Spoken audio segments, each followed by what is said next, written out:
Homeopathy అభిమానులందరికీ శుభోదయం. Very good morning. హోమియోపతిపై అవగాహన పార్ట్ 2. సక్సెస్. హోమియోపతి వైద్యములో చాలా జబ్బులకు నివారణ 100% కలదని ప్రతి హోమియోపతి వైద్యుడు గర్వంగా చెప్పగలుగుతున్నాడు.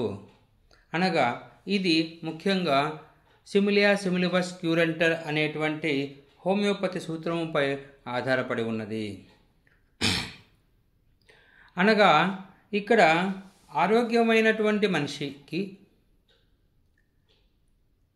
ఎలాంటి జబ్బులు లేనటువంటి మనిషికి, ఎలాంటి అనారోగ్య లక్షణాలు లేనటువంటి మనిషికి ఒక హోమియోపతి మందును ఇవ్వడం వల్ల అతనిలో జరిగేటువంటి శారీరక మానసిక మార్పులు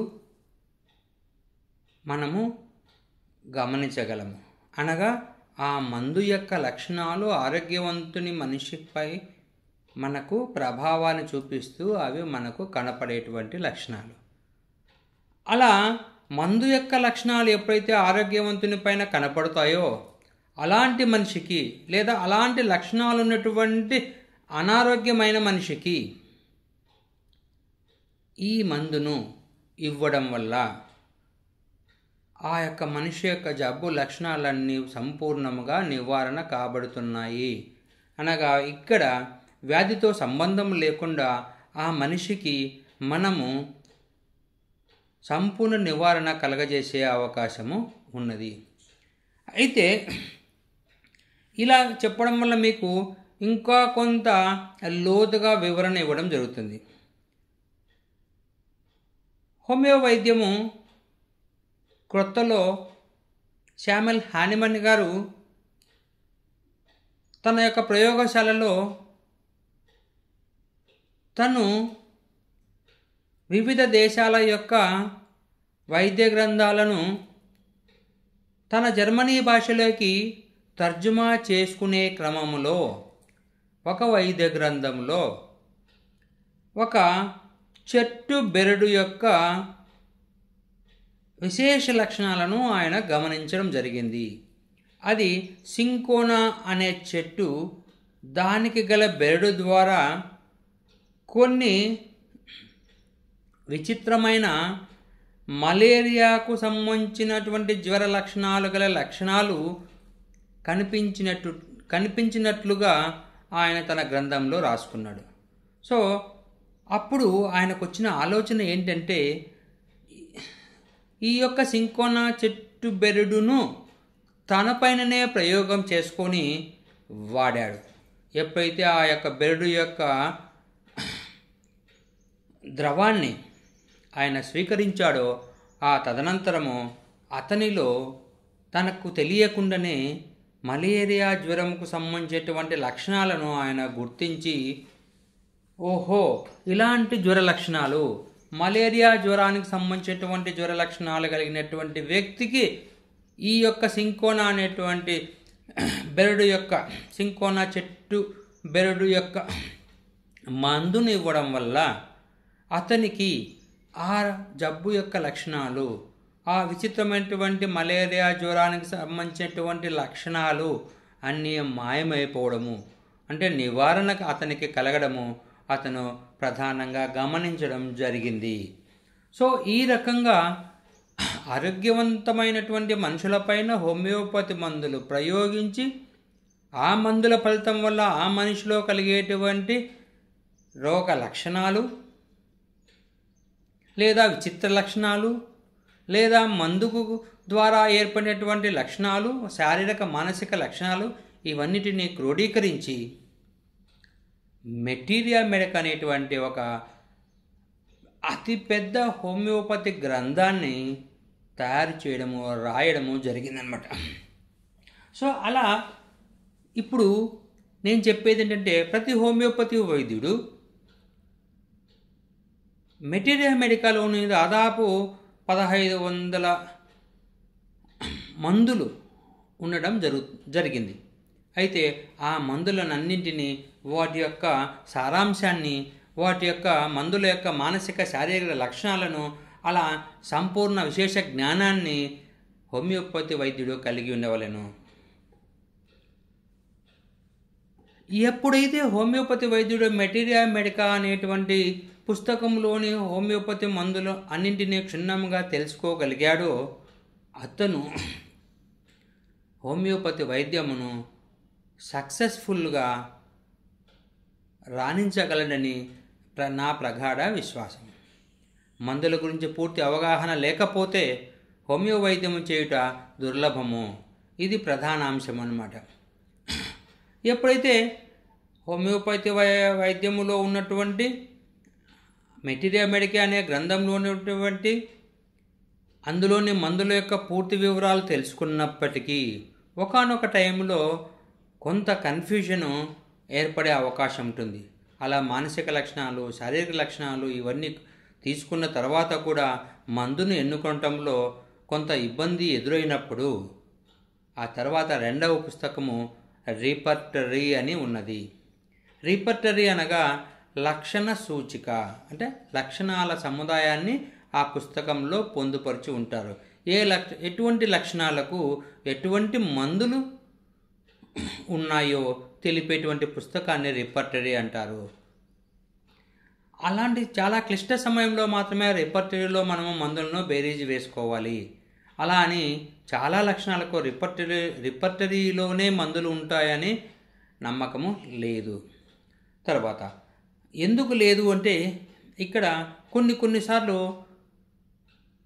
రిపర్టరీలో కూడా లేనటువంటి లక్షణాలతో ఉన్నటువంటి అనారోగ్య వ్యక్తులు మన వద్దకు వచ్చే అవకాశం ఉంటుంది. అప్పుడు హోమియోపతి వైద్యుని యొక్క అనుభవమే పూర్తిగా వైద్య నివారణకు ప్రేరేపితమవుతుంది. అనగా ఇక్కడ మీరు గుర్తుపెట్టుకోవాల్సింది ఏంటంటే రిపర్టరీ అనేది కేవలము ఒక సాధనము మాత్రమే. అంటే అప్పుడప్పుడు మనకు ఏదైనా కన్ఫ్యూజన్లో ఉన్నప్పుడు మాత్రమే రిపర్టరీని మనము వాడవలసి ఉంటుంది. ఇది ముఖ్యంగా గుర్తుపెట్టుకోవాలి. హోమియోపతి వైద్యములో రిపర్టరీ పైన మాత్రమే ఆధారపడి నేను వైద్యం చేస్తాను అంటే అది చాలా రాంగ్ డైరెక్షన్లో పోతున్నారనే అర్థము. కేవలం మెటీరియా మెడికాలో ఉన్నటువంటి దాదాపు ఉన్నటువంటి మందులన్నింటి గురించి తెలుసుకోవాల్సిన బాధ్యత ప్రతి హోమియోపతి వైద్యునకు ఉన్నది. సారూప్యమైనటువంటి ఔషధములను ఎన్నుకొంటకు మాత్రమే ఒక్కొక్కసారి రిపర్టరీలో ఉన్నటువంటి లక్షణ సూచికల ద్వారా కూడా మనము కొన్ని మందులను ఎన్నుకొని వైద్యము చేయవచ్చు అప్పుడప్పుడు. అందుకే రిపర్టరీని ఒక సాధనము మాత్రమే అని నేను ఇక్కడ గట్టిగా మీకు తెలియజెప్తున్నాను.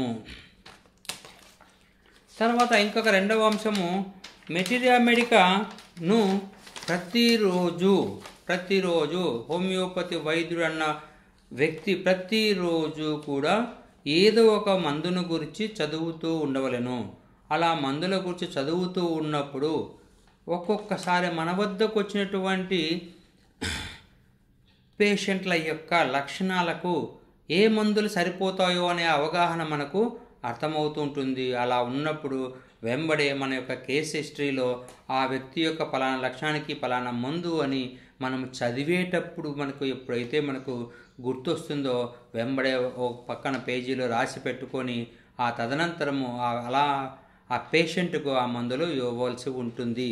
ఇది ప్రతి హోమియోపతి వైద్యుడు మెటీరియా మెడికా చదివేటప్పుడు కొన్ని మందులు మనకు గుర్తుకు రావడము లేదా రాకపోవడము జరుగుతుంది. అలా గుర్తుకు వచ్చిన వెంబడే ఆ పేషెంట్ యొక్క కేస్ స్టడీలో ఒక చివరన పలానా మందు ఇతనికి భవిష్యత్తులో ఇవ్వవలసి ఉంటుందని రాసి పెట్టుకోవాలను. అలా ఎవరైతే రాసి పెట్టుకుంటారో వాళ్లకు సక్సెస్ రేటు బాగా ఎక్కువగా ఉంటుంది. తర్వాత హోమియోపతి వైద్యము ముఖ్యంగా హోమియో తత్వశాస్త్రముపై ఆధారపడి ఉంది. హోమియో తత్వశాస్త్రము అనగా దానిని ఇంగ్లీష్లో ఆర్గనాన్ అంటారు. ఆర్గనాన్ను కూడా ప్రతినిత్యము చదువుతూ ఉండాలి. ఆర్గనాన్తో